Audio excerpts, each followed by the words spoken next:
एक दफा का जिक्र है। एक दूर के खूबसूरत महल में एक मलिका रहती थी।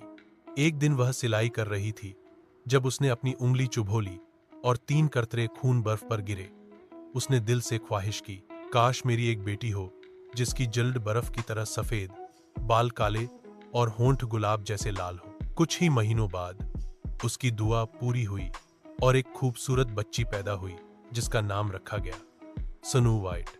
लेकिन बदकिस्मती से मलिका जल्द ही फौत हो गई और बादशाह ने दूसरी शादी कर ली। नई मलिका बहुत खूबसूरत थी मगर मगरूर भी। उसके पास एक जादुई आईना था जिससे वह रोज पूछती, आईना आईना दीवार पे सबसे हसीन कौन है इस बार। आईना कहता, मलिका आप सबसे खूबसूरत हैं। मगर जब स्नो वाइट बड़ी हुई वह अपनी सौतेली मां से भी ज्यादा खूबसूरत हो गई। एक दिन जब मलिका ने आईने से सवाल किया, आईने ने जवाब दिया, मलिका तुम खूबसूरत हो मगर स्नो वाइट है सबसे हसीन। अब वह जंगल में है, वह छिपी कहीं। यह सुनकर रानी को बहुत गुस्सा आया।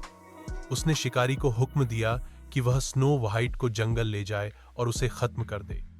मगर शिकारी को स्नो वाइट पर तरस आ गया और उसने उसे जाने दिया। स्नो वाइट डर भागते भागते एक नन्हे से घर पहुंची। यह घर 7 बौनों का था जो खानों में काम करते थे। बौनों ने स्नो वाइट को अपने साथ रहने दिया। जब रानी को मालूम हुआ कि स्नो वाइट जीवित है तो वह खुद जादूगरनी का रूप धार कर जंगल में गई और जहरीला सेब स्नो वाइट को दिया। जैसे ही स्नो वाइट ने सेब का पहला निवाला लिया वह बेहोश होकर गिर गई। जब बौने आए उन्होंने देखा कि स्नो वाइट हिल नहीं रही मगर वह इतनी खूबसूरत लग रही थी। यह था कि उन्होंने उसे एक शीशे के ताबूत में रख दिया। कुछ दिन बाद एक शहजादा वहां से गुजरा। उसने स्नो वाइट को देखा और उसकी खूबसूरती पर फिदा हो गया। जब वह उसे चूमता है जहरीला सेब उसके मुंह से निकल जाता है और वह जाग जाती है। सब खुश हो गए। शहजादा स्नो वाइट को अपने महल ले गया और वह दोनों खुशी खुशी जीवन गुजारने लगे। खात्मा।